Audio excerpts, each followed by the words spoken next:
Abel and Judy. Yeah. How has your view on finances changed over the years? And do you see eye to eye on financial goals? I really want to hear this. Yo. We have fumbled with finances for a whole decade. Hata tutadanganya. Since we met in 2008 to get financial literacy. 2020? Yeah. 2 years ago. Vale ilikuwa 2020 ama 2021? 2020. Yeah. That's the first time mshahara yangu imekutana na mshahara ingine. Never has that. It's ever. Just been okay. Mshahara ikiingiaga hivi tarehe 5 imeenda 15th kwisha. Nothing. Yani tumefagia mpaka account. Sasa tunangoje sasa ati mshahara inakaa inapata mshahara ingine. Na nijua it's crazy. So we went through a very short course with a chick called Val. Val runs a company called Africa's Pocket. You know yes, I've heard. Good. Yeah. Yani open. Mind blown. We need to link up then. We need to link up. Struggle with financial. Nah, the worst bit ni ati I can't sit here and lie. Ati we never used to make money. We made money. You just didn't have. Wanjiro maze si tuliingia Citizen TV when I was 21. I was still in college. Sasa hiyo ni Citizen was Citizen tulikuwa man unaingia Lokichogio tamas mama. Lokichogio ni wapi? Freddy. Stayed here. Maze so the salon wasn't at all that lakini the perks that came with just being on Tidy High. Crazy. The biggest TV show. Maze. So there was good money coming as well. I don't know your do ilikuwa inaenda wapi. Okay, I know. So actually najua. So one problem that we had was it's called, is it the messianic or the messiah complex? You feel like you want to save everyone. So unapigiwa simu na msee dakika 2 maze kwa vizijo sina 20 G's ya rent. Receive your from the UN. Wow. So maze you kuna like 200 G's in less than 3 weeks imeisha. Imeisha kabisa. So hiyo maze we have relatives and friends wana earn like a third of what we are earning. Wako sawa kabisa. So I think haikuwa friction in our marriage sana juu we were both bad with money. You are all together. What call the other out. Tulikuwa comfortable kwa boat mbaya. But eventually sasa we so grace. Kasival hata sijui tungekuwa tunadu nini sasa. I don't know. Would you say that it's since 2020 like we became very intentional and we actually started putting our money together because the way we've existed before, the way we were existing before was mi pesa ni yangu na yeye ako na pesa yake tutafanya vitu za hao then everybody has responsibilities. You know what you're supposed to take care of. I know what but never at any one point did we ever say tunaka chini tunacombine tunasema this is all the money we have, what can we do? So bills ni gani? And let me tell you ukweli ni kwamba for a long time I never used to understand how couples wanakuanga hivyo nashinangwa but your earnings your money why you mixing it like why mixing divide two bills since we are sorting the bills like why do we need to ati kukaa hivi pesa ni yote and then at one account where the money goes like for a while there you can like I was like I am an independent woman. I am making my own money. But I can't say so the question I wanted to ask you, would you say now it's since 2020 and we started being very intentional and now like we sort of put our money together that things now started moving. Making sense and things are moving. Absolutely. I realize like absolutely guy, like we actually have money. We can do make a lot of money. You know what happens when you put your money together? Some of the things you used to do when you had your money by yourself outafanya. So now before I send someone 20 G's for rent, you have to ask somebody. It's a vetting process. It's like apply tender. Wewe kila mtu unataka kutumia 20 G's. Wacha ikae. So the easiest option is just telling the other guy mazaki your 20 G's sina go buy. And so, save. That's why we're able to do so much. Alafu, was it a turning point in your relationship? Yes. Did something happen? It was that conversation with Val? It was that conversation. So with Val. With Val. So we started the channel, the YouTube channel, and we were getting a bit of money here and there. Then it hit us, wait a minute, hii pesa mazee tusipokuwa careful nayo tutaipoteza. And Tahidi was just another learning curve for you, for us. So and God aligns you with the best people. When the stars align, they align. So Val just came through. Mtu anatafuta advertising for her company, akatuambia aje, tukajiambia maybe this is it. Let's take this class and see. Oh Lord, life ikakuwa the turning point. In fact, what will influence you the most hapo ni nyinyi. Maybe it was us 100%. Okay. Yeah, and for the past 2 years iko somewhere here. Nywele? Hata mimi nashanga ikinisumbua all the time. Tunashindwa Wanjiru anaona fiti. OCD. And for sure since the last 2 years ndio naweza sema yenyewe we have seen growth. Growth. Interesting. All right. We have never fought about money. Like actually, if I have known how much money he has made his entire career. Like I can tell you, like si ati tuko tunafichana, like wanajua pesa, hata pesa ikiingia hata kama ni ya hustle zingine, like alikuwa anajua, like we've always been very open with how much money he's making, how much money I'm making. But it was never just together. That validates me as well, because that's the same thing. When she knows every amount that I make, every how much, when it's coming, she knows. She's very smart. But you put it together, you do. What does together look like? We have a joint account. We have a joint account that has some money from there are projects that we do together that you do end up pamoja. Na by the way your account kwa tuna domob kuliko zetu individual. Exactly.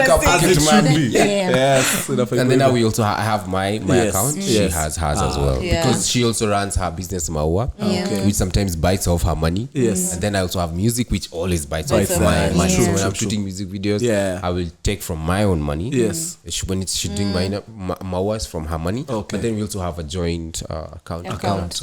It's the same thing. It's the same thing. Accounts and then you have a joint. I like to think that works. So when the salo comes, the bills are paid, so whatever remains, just keep it for pia usikae pia speaking of kushikwa asubuhi. But sasa kuna hizi gigs za kando, sijui influencing, sijui MCing nini, hizo zote zinaenda into one account. So hizo ni mkifanya different influencing gigs. They all come to one account. Yes. And we need to adopt that now. That I think so. Because sisi bado kila mtu na bado kila mse akipata gig yake ndio if she needs money I can give her. It's not a problem. Hiyo transparency bado iko. But I think it's better we get these gigs. It's just a certain, like we get a percentage from the like, gigs. From the gigs, like it was my gig and it's money imeingia kwangu, but I get a certain percentage. If it's his gig, we do the same, and then the rest, the balance, it goes to the kwa sasa hiyo ndio inatusaidia kufanya any project that we have as a family. That's a good plan. I like that. We'll adopt that. Definitely. Because even the next question was for us. What is our current view on finances as a married couple, and do you see eye to eye on financial goals? Nice. We do see eye to eye. Finances have never been a tense issue for us, because even when we started dating, she had more money than I did. Oh, nice. Alikuwa amejaa bana. How was that for you? At first it was hard adjusting because of what I've been taught by society. You should always be a step ahead. But you know what's weird is that we set up the digital channel together, even though it was hers. Then he started bringing money to her. But hakuwa ikuwa na hiyo arrogance and all. In fact, the places we'd go out even for dinner, she gives me her card chini ya maji, so because the waiter always goes to the guy.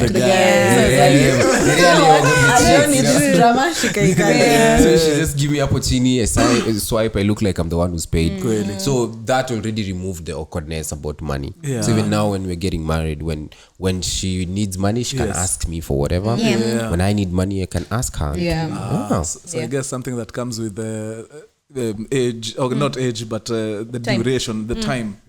It gets to a point, sasa you stop caring about other people.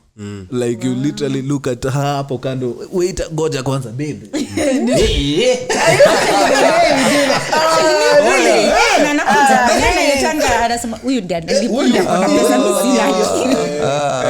get to that point. I think we'll get there. You stop caring completely.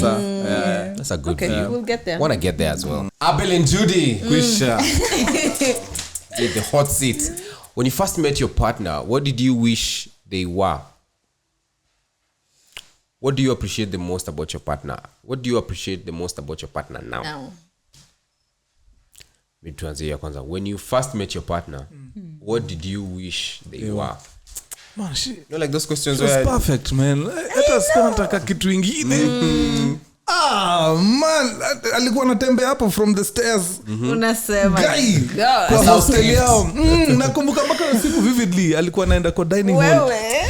Wazee nikamwangalia nikashindwa wow, ni mtoi wa mtu. Where did you guys meet first of all? College. But it's a very ugly Kenya story. Asipendagi kuipiga sana juu waseu nini. But ili end up here. So the truth ambayo wase wengi hawajui ni I hadn't seen her, but alikuwa amesumbua hiyo college mbaya. Sikuwa nimemuona. So nikapata maboys wakidiscuss hapo kwa nini udemaze nini mali safi nini, but ni mgumu uwezi. Mbona? Kwanza nasikia kuna chali yake kwanza ana drive nini. College boy. Already so mimi hapo kwa sidelines nasikiza hizi story. Sipendagi kuchochwa. Kwa nini college boy hawezi? College msinikasirishe. Walai nionyesheni huo mresh. By then nilimuona tu hivi nikasema unajua ile ya kwanza ile by then ni huko ile. College haiwezi. Hapo wezi. But nilimaanisha jijaza. Alikasema acha kaende. Let's go. Acha kaende. Long story short, we are here. 14 years later. So kitu hiyo ufanya the story kwa ugly nikiambia wase mimi kukuwa na Judy was actually a result of a bet. It was a bet. Unajua ile unaambiwa tu kuna dem amekaa nini you're stupid, you're 21 unasema ni show that approval means everything. Maze but it turned out to be a beautiful thing. So what do you appreciate the most about your partner now? I don't think anyone else anaweza ni understand vile Judy anani understand. It's crazy. Kuishi na mimi ni extreme sport. You're kind of handful. Maze I understand design nyingine. Oh my god, some of the things I do zoni annoy. Sana imagine msemo mwingine. Na ni mimi nazifanya lakini zinanikasirisha. Like mpaka mbuka kwa kona najuliza surely Abel. Nini Judy angekuambia kitu 6 times surely. Like ameshinda akisema kitu 6 times. Na usikii. Mbona ufanyi? Maze ni noma. So kupata mtu anaweza ni understand your design ni crazy, man. Okay. What about you, Judy?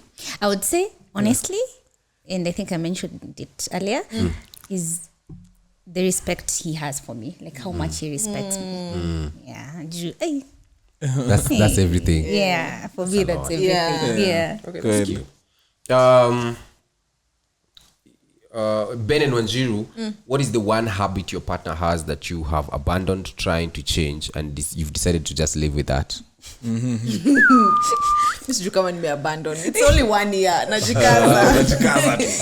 Hey, Ben saa zingine ni kichwa ngumu. Like you guys, you see this funny guy on camera, but it's an extreme kichwa ngumu. Ben utamwambia kitu na lazima ukue na PowerPoint presentation where it makes sense. Kama it makes sense, he's not going to do it. Utashinda tu hapo, he's kichwa ngumu. Okay. Are you the first born? I'm the first born. I'm the first born. I was brought up in mtatu kama yako, like wood. You just have to be tough-headed, you know. Ben ulikula kichwa. Paul, enta change. Utaleta report hapa. For me, the one thing that I've abandoned is I feel like Wanjiru zingine anakuanga na to pressure. They're good, need to pressure to power, but maybe sometimes I feel like it's a bit unnecessary.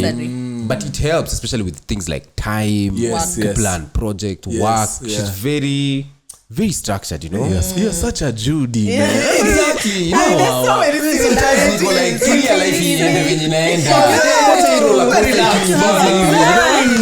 Have you done this? You know, like how many times she kept asking me, have you talked to Judy? Have you booked them? Have you briefed them? You know, like tutulie, you know. Sasa mkashikana wewe, Judy na Philip. Kwisha. Imeisha Starehe material. There will be order. They will all say weke Abel, Judush na Ben.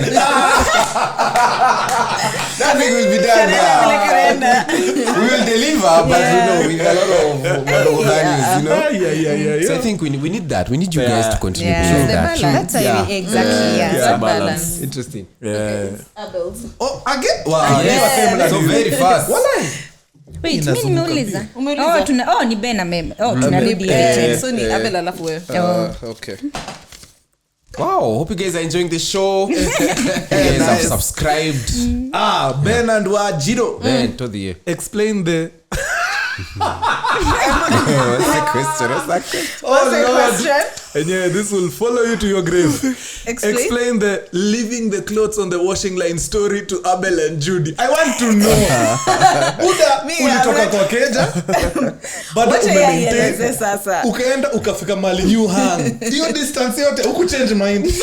Ukaanua. Na bado jioni nikajidefend. And then after a while like I ain't fine. Kichongomo. No. It's because tunakuwa some rules in our house. So for example, if somebody is cooking, huyo mwingine ndo anafaa kuanua hizo nguo. Na ni kuanua tu because there's a lady who does very good laundry. She cleans the house. So ni kuanua tu. So this one time Wanjiru amekosa kuzianua because we get the laundry lady comes on Tuesdays and Saturdays. Yes. So ameacha Tuesdays ziko kwa hanging line. Wednesdays ziko kwa hanging line. Thursdays ziko kwa hanging line. Friday ndio like jua imezipiga. Alafu you know when colored clothes stay on the hanging line for too long they start fading, you know? And me I don't like that at all, you know. So nimeshida nikiambia umresh mazi. Si uende wanua hizo nguo ananiambia tano wa kesho. Mimi nikasema wacha basi. Actually I was preparing to go somewhere on that day and the item nilikuwa nataka kuvaa koko hanging line. Sisi nikaenda kuichukua. Nikiwa hapo nikasema si nichukue zangu. Si yeye atakangi zake zianuliwe. Wacha zake ziishi hapa. I took all my clothes. I was so furious, you know. Kwenda mshui kitu mara ngapi, you know.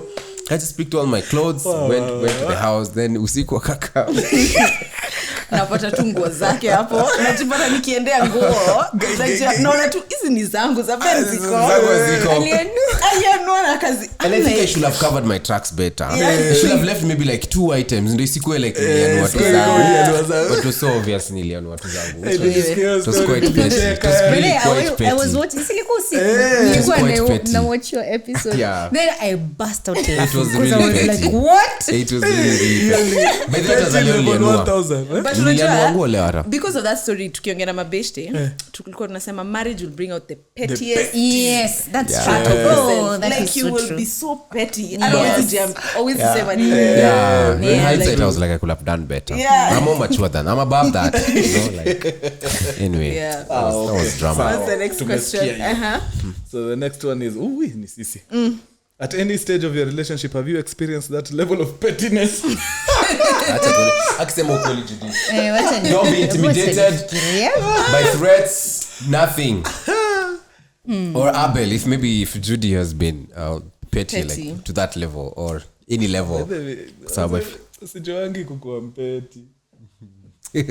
Kitu mbaya na mimi ni ulimi. Utasema kitu. Utafurahia. Okay. Ulimi nayo. Am I pet? Like have I ever been? Hata wewe hujui kukuwa peti. Yani Judy si a good spot wakati umekasirikiwa hata unguza hata chakula ndio umejaa. Sasa wewe umenijamia alafu unanipikia fiti unanisavia. Unaendelea tu kuwa msempoa. Inakuwa hata wazi. Like I don't fanya kai machua hapa hivi. No, but it's your story. Sasa hiyo mazee uko na points 3 unangoja. Usha have your argument in your head. Uko na responses. Anakuserve.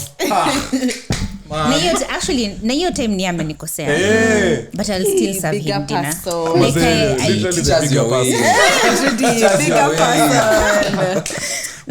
Sijaelewa unakuaga na hiyo nguvu kutoka wapi? Maybe sijui actually. But I feel like I am able to separate the two issues. Separation. like, They're all together. Everything is together. Shikarisha everything. Okay, he's pissed me off. I am very angry at him. But I have responsibilities. So for me, cause ni kitu nafanyanga na feel sitakosa kufanya juu amenikasirisha. So nitaeka kukasirika kando kwanza nimsavie. Na sitaserve na madharau. Very nice. Unakaa hapo na points zako tatu ukiwa mjinga. Unakatos. But after pettiness mse ukatos after. It's not a good thing. Take it from me, like I lowered the bar. I don't even lower. You always look down after. Honestly, I can't say I have had a very a moment where I've been very blessed. Hata miss by this sija experience your okay. Yes, msaiko kwa peke yake. A few of my petty friends who are watching. Wanjiru. Okay. Ama it's Judy. Elisha. No, it's you. It was you after. But kuna mtu ashaiweka thread kama hiyo Facebook. Ilikuwa ni mamake Bobo. Comments. People. Guy was saying you are paid.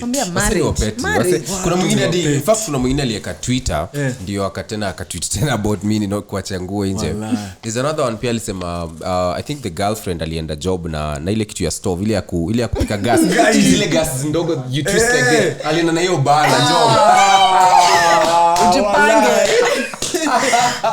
Sasa ile niliona amepika fiti alafu alipika the favorite. Unajua ukijua Ben anapenda ugali na ile mayai ya inaitwaje ile abacha scramble or something. So unaenda unapika hiyo vizuri kabisa then unajisavia wewe na mtoi alafu nyingine unaipiga chumvi. Okay. Kutoa for try ku dilute na maji. Mimi nafikiria hata dilute na maji. Mimi brother hata msabu. Hata tu mtoi but petty. That's petty. We exist. Petty people exist. Yeah. It's quite sad.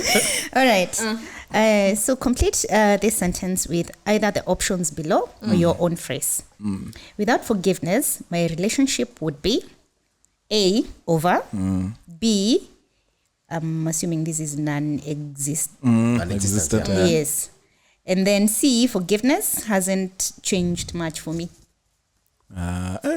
Yangu ingekuwa over. Kitambo hata mimi yangu would be over. It would be over. Forgiveness is really up there. You forgive, forget, you let that stuff go. Unaona kama venye uliniforgive story yangu na how to bring up tena for example in future. You will never talk about it. Imeisha guys. It's time for you guys to forgive me, relationships as again. I would be over. Definitely. True. Na hata si marriage peke yake. General too. Yeah. You can't live without forgiving people. It's you. Mimi. At least now we've made some progress, eh? Sasa tunakimbia. Zina flow. Zinaenda deli. Okay. This will not happen for a long time and may all of you be blessed with very long lives. Yes. Wenye Soli amesema. However, what do you think happens when death does you part? Do you think your partner will move on? Would you want your partner to move on? Hiyo hata ni kitu nimesha I think tushai discuss. Nikikwambia mazee please move on. Juu usikae hapa ukiniomboleza na mimi nishamaliza kazi yangu hapa. Yeah. Imagine move on kama kuna mjamaa huko anakufinyia macho. Kwani ni kesho. Ingia hapa. I've never thought about it. I've thought about it actually, but I've never talked about it. Then napenda kuongea mambo ya death. Mimi ni wale wasiogopa. Unataka tweet vitu weird. Useme na before nini alikuwa ametweet vitu weird alikuwa anajua. Don't worry, you know. I would also want her to move on. Definitely move on. I mean, life, season ishaisha. Definitely want you to move on. Whatever makes you happy. Same for me. Mimi sijui kama naweza move on. Okay, Me as me. Hiyo nguvu mademo wanatoa wapi? Kama wewe unge like God forbid person like mimi sijui. I know also for me I know it take me a long time. A long mademo wanakoga na hiyo kitu. Ati mama yake amepiga sai 22 years. Peke yake. Solo. Imagine my dad passed away when my mom was 36 years. As in, like my mom was 1 year older now than me now. Really young, man. When dad passed away. And it was a choice. She doesn't want to marry. It was a choice. Majamani yo kidogo atamani. No, though mzee wangu wananiangusha jo. It's been 10 years tangu mother aende. 2009 mpaka saini 12. tuoni matunda bana. Kuna watu wana kuna madam nishaiona lakini girlfriend bado hayuko girlfriend. Simski. Ali disappear. I don't know. Nilikuwa na girlfriend. Na mimi nalikuwa akikaa solo juu unajua akiwa solo anasumbua. Anahitaji mtu. Okay, so he wants to see you guys more. Yeah, okay. Actually for my mom now, like now is when I wish she had moved on. She had found another partner. Because now as she's aging, shida zake zote ni zangu. You have to be there for her. Like sometimes she calls me and the conversation is very, like you can tell she's just lonely. She just wants to talk to somebody. Yeah, so I wish now it's when I wish she had moved on and found a partner. Kama mimi akiwa yuko 2 days naanza kushindwa Rada. Imagine 22 years. Hey, that would be too much. I don't know. But it won't happen. Yeah. Ben. Oh man. Progress, episode ya pili jo. Riadha. Questions remaining. So, what expectations do you think your partner had at the beginning of your relationship about romance and relationship? What expectations did you think your partner, which is now my partner, had at the beginning of our relationship? Wanziru jo alikuwa anataka msewa kumpelekanga yani to plays, to books, to flowers, to poems once in a while. Tunye nimeformulate. Sijatoa Pinterest. Picnics,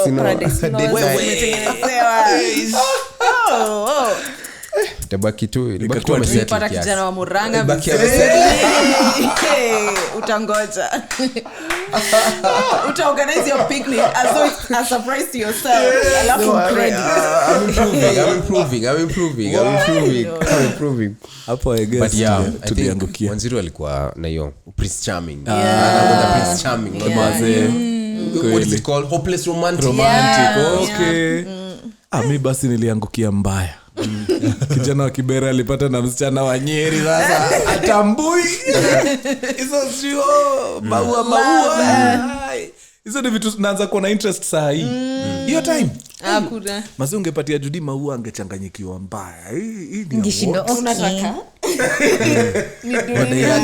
ati chocolate I'm like chocolate mpaka leo ana struggle nayo like I am okay I'm not a sweet tooth kabisa hizo zita okay afu maua na feel okay perishable they are perishable but the big bouquet in town aje sasa so hapo mimi niliponea juu pia mimi mazee ghetto na romance outside same thing bro same thing I even struggle kubeba maua for a long time hata mimi mazee sidhani nishawahi penye mubai ni venye anaga very close na penye nitapark so nitapark pale na chukua hapa pale so nitatoka tu hivi one time front seat hiyo mlango ifungwe let's go and when you loves flowers flowers in town dinova tafadhali uzipepete kama boy mtafuta mtu wa trolley hapo msarapuzia kubebea hadi kwa gari so that's something was a toxic masculinity me what expectations did I have of you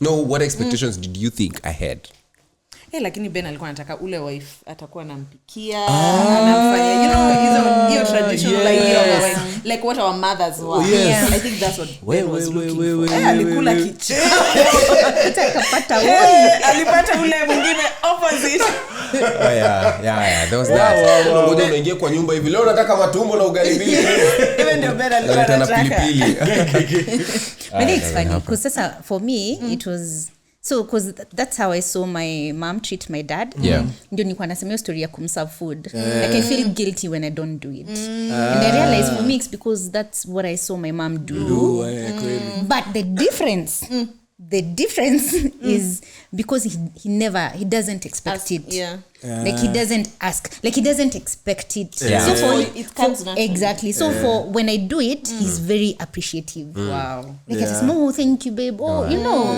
so inakufanya you feel okay I think it becomes a problem when it's expected of you like if I don't do it then unanikasirikia then hapo sasa inakuwa here do you do mentorship do you mentor young girls I can send you something we can speak We can talk about a good package here. Tutaongea tatu. Which is the wild. Oh Lord. Who's asking? It's you. Nisha, I'm the one who's asking your expectation. Nakwambia inakimbia. Imagine. Nimeongea about the the shock on expectations Abel's. you had of each other.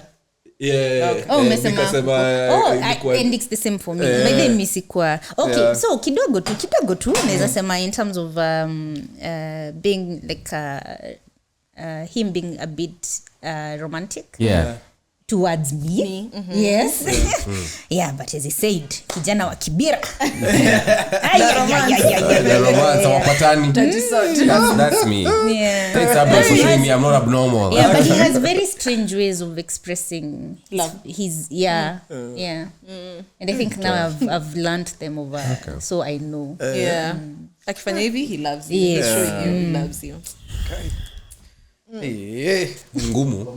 Naweza kuona Ulize hiyo swali. I have been accused. Abel and Judy, this has been a big discussion point on the Joyride. Date night. Oh my God. Oh Lord. In your experience, whose responsibility is it to keep date night alive?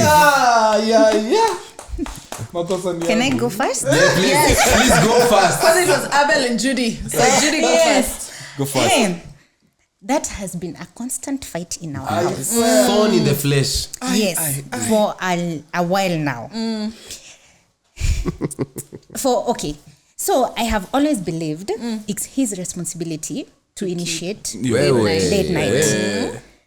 Na ndio nimesema I have always believed. because now You have yes, I've had a change of mind. Because I think it's because of the 14 years of being together. When I realize, imagine, like we are equal partners in this marriage. So whatever it is that I'm expecting him to do, and he doesn't fulfill it, what's the harm in me doing it? Like what is it gonna take away from me if I do it? Like kwa nini nisi like kama kabisa I feel next week on Saturday lazima tuende tukule dinner mahali. So if he's not able to do it, you do it. Why can't I do it? See, I can do it. Like I have the capacity to do it. I support you. So now, but I'm saying now it's when and it has changed. Now I see it from this other different perspective. But in bold and underlined, but nikifanya leo next please jaribu Usingoje. Nasema Abel atasahau. You'll forget. Sasa ni responsibility yangu sasa. Hii date night hata mimi naitaka, yani naipenda, like I love it. Sujibamba tukienda date night. Then sijui nini happen tukiwa mtaa. Like sikumbuki. Oh my. Nikiona hapa tuko tu sawa, like in heat. Change environment kidogo. Naenda hata nje, do a few things. Kwa creative. Tuko na hapa niko sawa. Tuendelee na maisha. So hapo ndio vita yetu ilikuwa inakujanga, because you see, because me I will, because it's in my head, it's in my mind, so I will by then nitamwambia babe, next Saturday nakupeleka out. Na tutaenda out. But you see, in my head I'm expecting, okay, so I did it next month. Saturday but afanye mambo. Next Saturday but I'm not even asking for every other. I'm asking for once in a month. Once. Kweli. Sili how was you pia na echo. Let's say kila time tunaenda. Let me tell you. A date night inaweza kuwa ni kukunywa supu na Mutua. For me that's a date. It doesn't have to be too much. Sisi tunaenda ma expensive restaurants. We hear you ladies, we hear you.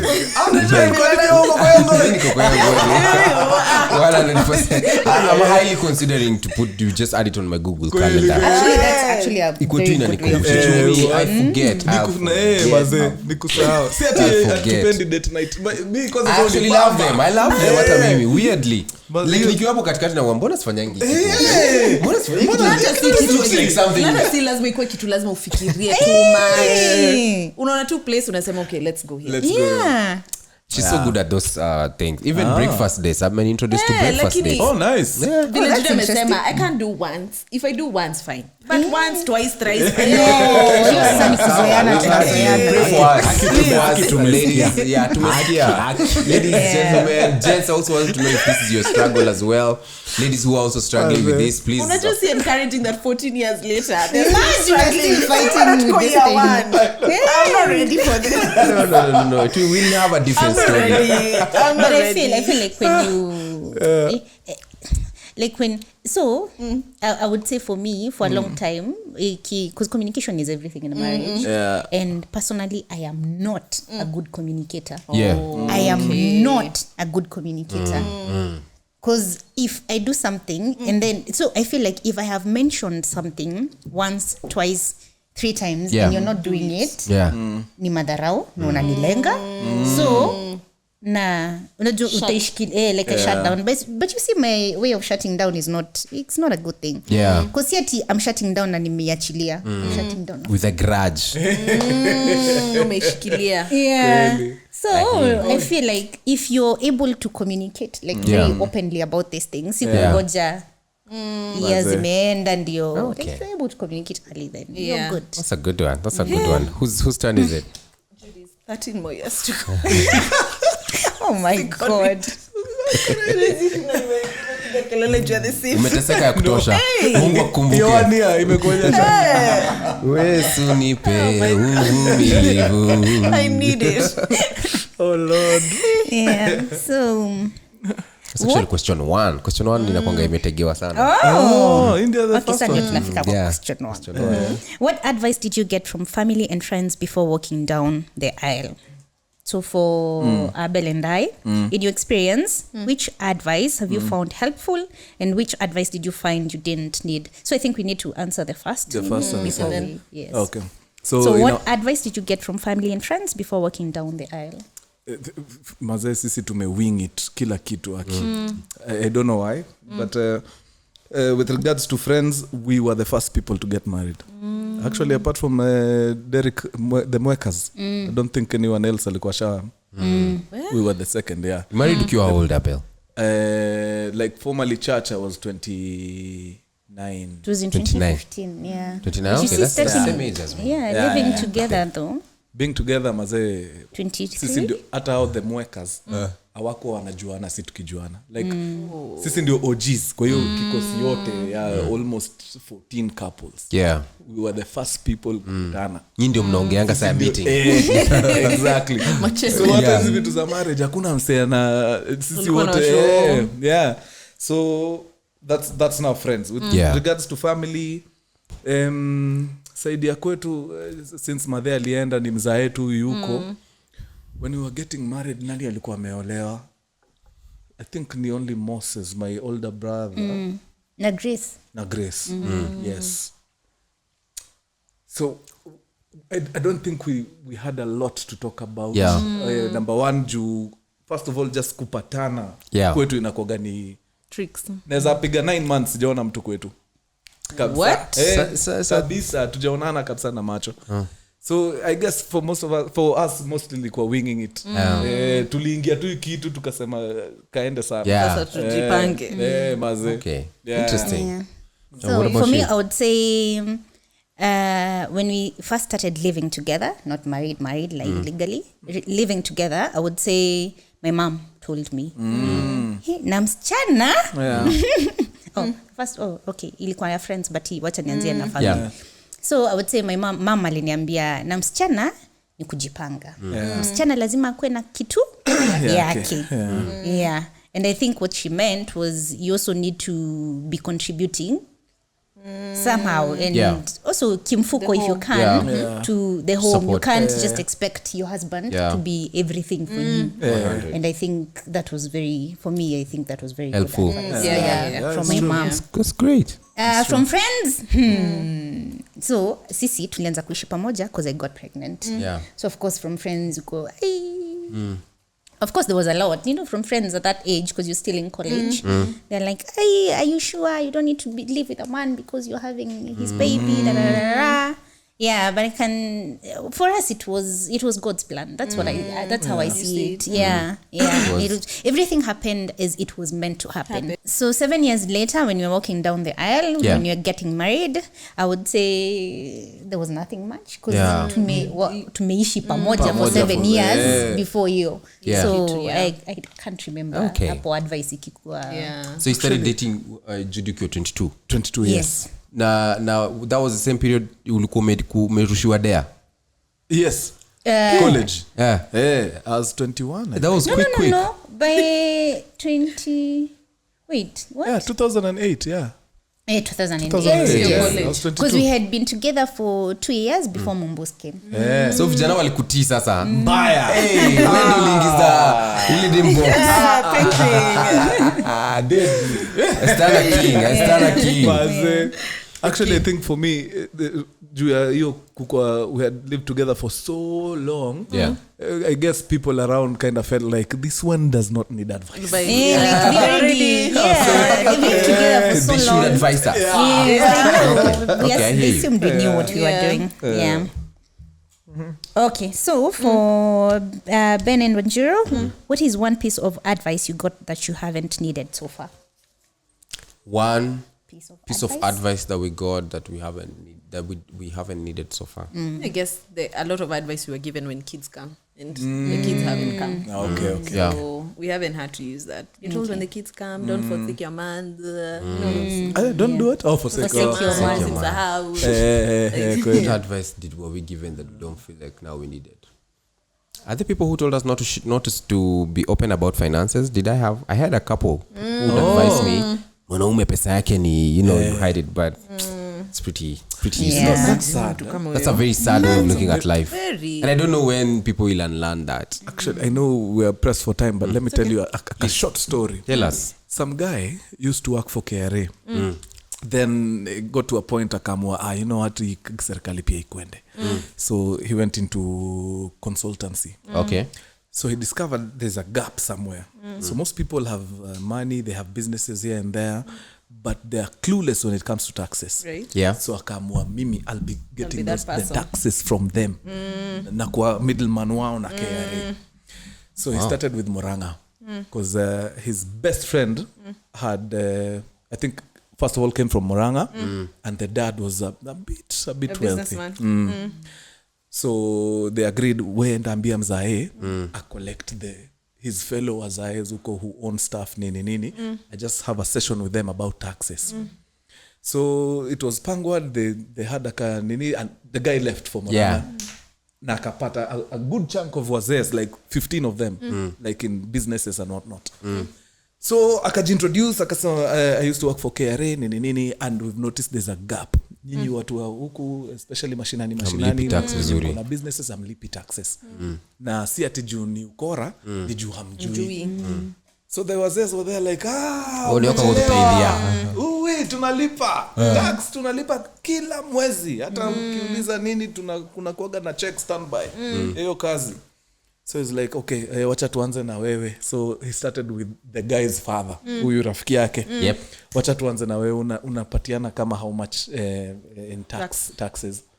Akasema inakuwa standard, tunaikaga check ya 5,000 tunarusha kila mwezi. Okay. Unajua tax inakuwa ni a percentage of your income, yeah? Tunaikaga 5 tu, hiyo ni nyingi, hata nikoshua wanashangaa ni nani hao wanatuma pesa nyingi. So it was like, hapana, unafaa uchukue income yako Fanya percentage hiyo pesa ndio unafaa uwapatie. So wacha nikufanyie, for example, wewe unaingiza pesa ngapi kwa mwezi, uko na nini? Niko na viosk hapa na pale, na tunyumba 2-3. So unaingiza how much kwa mwezi? Kitu around 672 there. Wow. So anapiga hesabu hapo 672,000, wacha tumpigie na yake kama a good 30%. So hapo tunaongea juu ya around 180 Gs. So kambe sasa unajua umekuwa ukilipa 5 Gs na unafaa kunalipa wase 180,000. Pressure. Kashindo, why? Juu inafaa kuwa 30%. Yeah. Yeah, hiyo 672,000. wasa wakacheka hapo mbaya 672,000 ni millions 672 millions ndio ndaingizaga millions.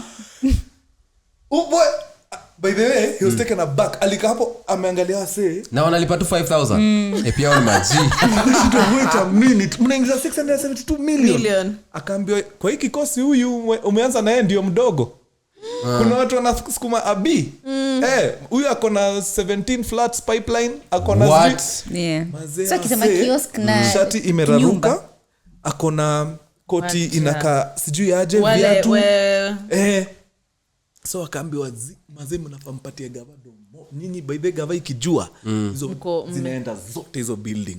So hapo ndio wako na hiyo sense of urgency. So akaambia na mambo tutengenezee nini tuambie tuna need kukua tunalipa how much hata kama ni 10M kila mwezi ni sawa tutalipa from 5k to 10M wako ready iko. Akimaliza saa kenda kutoka ndio wanamuita kando na usiambia kina mama tunafanya hii kazi. Oh my god. So, wale wa madhe wanabeba bado mitungi na mgongo juu wanajua mahazi wao wanaga do na wako na do wako na billions. Hiyo do ina accumulating kitu kwa account hawaifanyi kitu, they never buy clothes. Au ni kuongeza tu property wakijua kuna property inahitajika. Wana magari ya mabibi wako na hizo ma property. So hata wakidedi then that property goes. In fact most of it yupotea. Even the wives don't know. So there's no follow up. Mazi hiyo kitu ni sad. Nilisikia stories kuna ni so sad. He's so sad. Dozo ubaki hapa kuna office inaitoga unclaimed assets. I've heard about it. Every year they collect over 40 B. Oh my lord. Unclaimed assets. Juu mtu akuambia wife wake. 40 billion. 40 B. All this inaweza reduce tu kiambia 40 billion and it goes to government. Hiyo ni gava sasa tutafanya. Sina wali gava. 40 billion. Do you know 40 billion? That's more than a lot of ministries. Say disclose. It's crazy. Yeah, so that was a bad advice that I got. I was like, I won't use this one. I don't want to hear it. This one, whose turn is it? Monjero. Why is the third last? So sad? I know, yeah, it's totally sad. But it also explains why Central especially never changes. Even the way it looks like. Muranga kuna car the same. From when you were a kid. And then it has the richest people. I don't understand that. Rich people are Muranga money. Subscribe kwanza. They now go improve Muranga. What is one thing that you don't think you'll ever fully understand about your partner, no matter how much longer you have together? Ile hata ukiambiwa nini hiyo naweza sema hiyo yako ni naweza sema ni kusahau maze omega 3 nataka omega 3 fish oils. Let me tell you the number of times I have to repeat something. Mpaka inanibo. It's ridiculous. Mpaka najiita kando najuza surely. Lazima ningesahau. Lazima nisahau. Hiyo mpaka nikwambia tutaenda kwa daktari sasa. Kuza hii. Like actually, I tell him something now. Niambia umefanya yeah ndio hiyo. Let me tell you 5 minutes later. Bado. Umefanya? Iko time nilikuwa na uliza tulikuwa na some psychiatrist ama nani kwa set. Kaya kanisho ni it's actually a disease. To forget. Nilimuexplainia mbona nakoga hivi naweza set out kufanya kitu ni it's chronic. Akaniambia it's an ailment. Let me tell you how bad it is. It takes time for the ATM to hesabu cash kwanza ndio itoke. So what happens ni inakurudishianga kadi kwanza. So mi nishaenda ATM nikaeka kadi nikapunch in hizo nini ikapiga hiyo nini then ikatoa kadi. I picked the card nikaiweka kwa mfuko na nikaenda. And you left the money there? Nilienda kukumbuka nikiwa huko 20th century nimeenda kabisa. So by the time I ran back, of course kwa nyuma yangu nilikuwa nimemjengea siku, alikuwa ameombea rent mbaya. Like, my lord you have remembered me. I know. Oh my god, I'm sure alikuwa anakaa Angel. Mbaya yani alikuwa Angel alifungua YouTube channel, Mazi is famous now. So yangu nimeanza kuona ni it might actually be a condition juu I forget things that are muscle memory. Kuna vitu kwako ni muscle memory like you can't forget. Ni kama nini, wacha nikwambie. Muscle memory na kushow ukishuka gari ufunge mlango ufinye ile kitu like you know you don't even know you're doing it. It's muscle memory.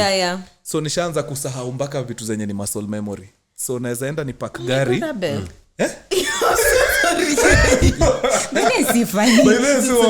naweza enda ni park gari na nishuke ni wache on neutral.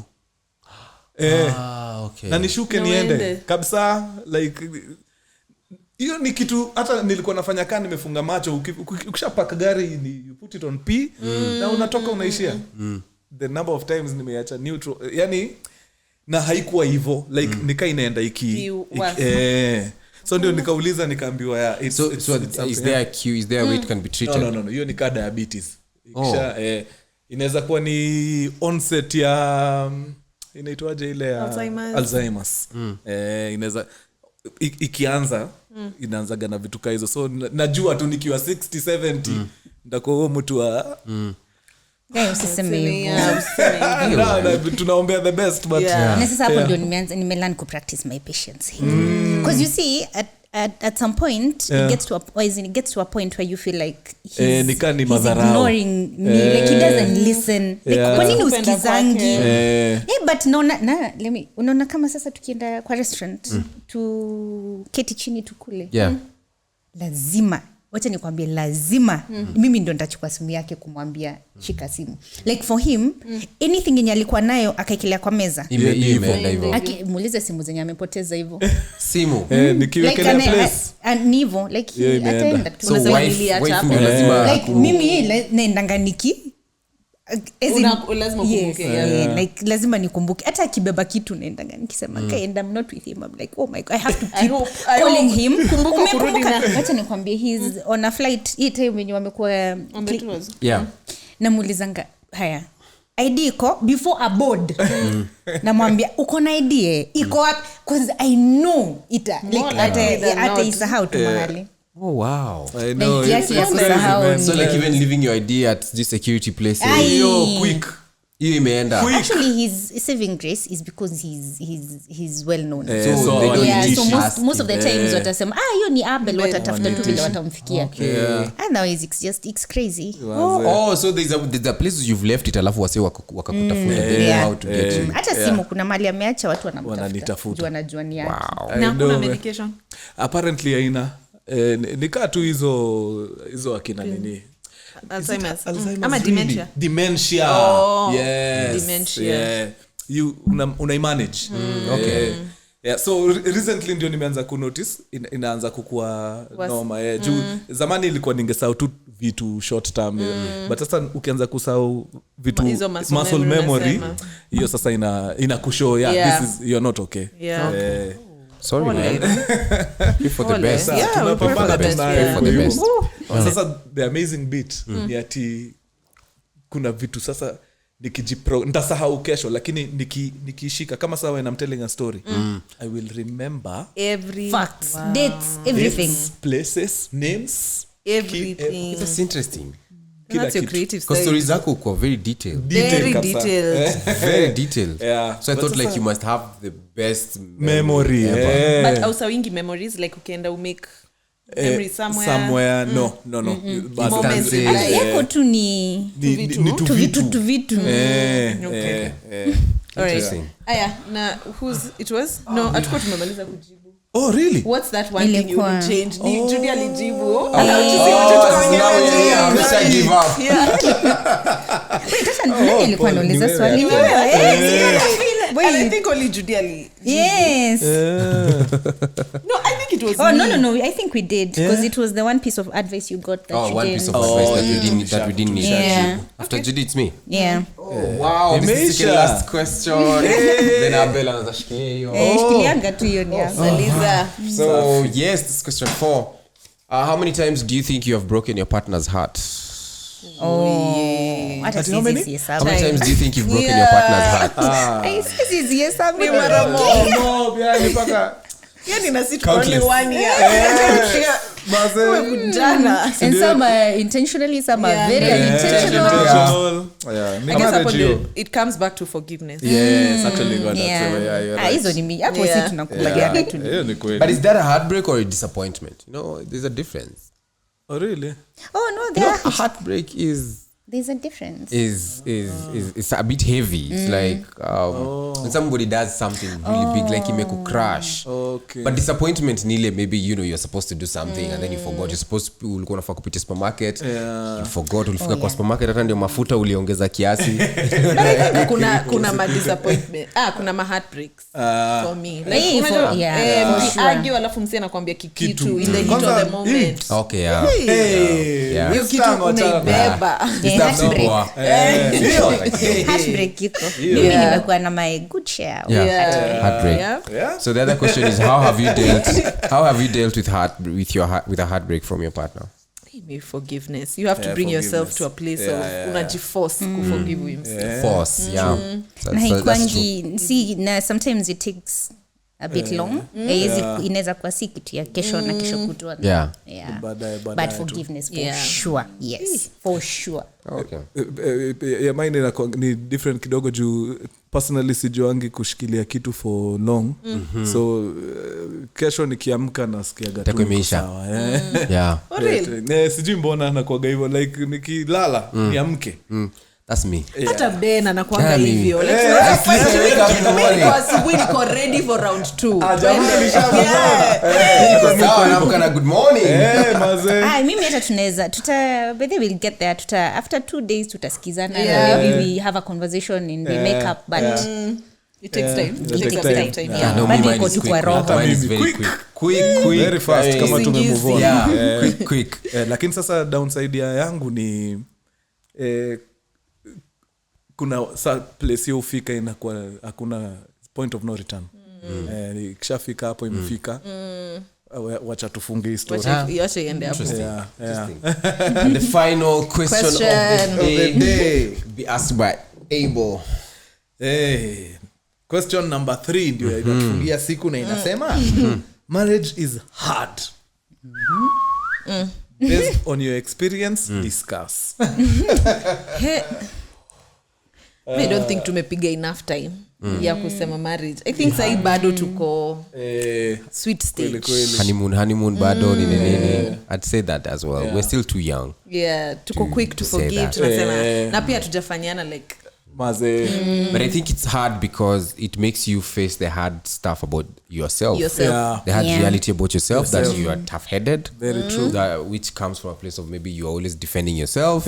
Which is trauma for you are always called out for mistakes. So you need to give yourself grace first. Then extend. So it's hard because now you have to face some of these realities. You can't run away. You can't run away from this thing. And I think that's where I'd say the tricky part comes in. But then the end result is a beautiful thing. It's a beautiful thing. Because you get to change and improve. I think for me, nasema human beings are very social beings. But at the same time, we are very independent. Humans even though tuko naturally. Utaki mse ako tu on your neck 24/7. But sasa marriage iko hivyo. Like marriage imeweka pamoja watu wawili very different people. Yani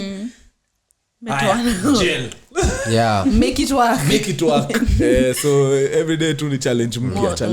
A new one. But overcoming the challenges, I guess, is what makes marriage beautiful. Definitely. I agree. Now I think you're bend you. Because it starts with you. Like definitely. It starts with me. Because if it's only when I am truly happy with the person I am, then I would be able to share the same happiness with my spouse. Otherwise, ikakuwa by the wewe mwenyewe uko na issues una deal nazo. It's very hard because the only thing you will project is that. Whatever is, there's a saying, whatever is inside comes out. Definitely. So I agree with Ben 100%. It starts with you. Yes. facing the ugly side of you Exactly. that you don't want and to face. working on it. Yeah. Then you're able now to successfully exist in the relationship. Wow, guys, I feel like these are 3 episodes. This one is 52 One. minutes. The other one was an hour plus. Yes. This is the longest podcast we've ever done, recorded. but it's also one of the most fulfilling podcasts we've done. Yeah. You guys have been such an amazing guest. Thank you so much for accepting to come through. Anytime, man. We We'll had host so you much guys fun. again, definitely. Oh, yeah, of Please course. Mstoroke after this. To block after this. Of course. Mseme tunaongeanga sana. Guilty as charged. Hata si tunaongeaga. We've had so much fun. fun, So yeah. in fact, to just to say thank you and to reward you guys, we had We have a something TCB small for hamper. you. We had a hamper for you guys. TCB hamper for you Well, like guys. lazima tuwapatie TCB naturals. It's a lot of stuff. Yep. And we What's actually inside there? have 3 of these to give away. Yes. To you guys, and so we want special thanks to TCB Naturals for giving you guys. I hope mta enjoy. Hata umepata sasa yako mafuta. Anataka kinzushia dandruff yote ni. Ndio hiyo sasa TCB naturals. And we We'll have 3 of definitely- these to give away. All you have to do is comment in the comment section Nice. how you're keeping your spark alive. Yes. We spoke about ours Yes. and how these different couples are keeping the spark alive, and we want to know from you guys how you're keeping the spark alive. Spark alive. Yeah. Oh, definitely. Thank you so much, guys, for coming through. Yeah. The live experience, the tickets, the early bird tickets are out. I can promise you that these tickets will sell out quicker than you think. Yeah. So please get your tickets now. As well as KCA UON, we are coming. We decided to add 2 more universities because the demand was too much. Now maybe next year we'll try and scale even outside Nairobi. Yeah. So Nakuru, Kabarak, we've seen you guys. We've seen Kwea. So many of you have reached And we out. have these ones who've gone before us. Definitely. They can show us the way. In fact, I'm happy that now they're doing outside Nairobi, so they'll give me the Paving the blueprint way. again. Yes. Absolutely. But then before we did our first live experience, I was telling Judy. Judy is the one who really pushed us. Mostly me, Judy ndio alikuwa namuongelesha. Judy was always like, mtadu. Ilifika point I had to nilikuwa namuona na hepa kwa sababu sija fulfill what she's finish what she's told me. But I'm happy that we did it and it worked. So thank you for that. And you're doing Thank key. you. guys Thank are you so doing much. such a good job. Thank you, man. And we will leave the link to click bang. Definitely. Yes. Definitely. And you Definitely. can watch that amazing, incredible film. Thanks guys. Thank you guys for coming. Anytime, man. Subscribe. Love you guys. See you for the next episode. Tuonane tarehe 3 Disemba. Very fast. Nice.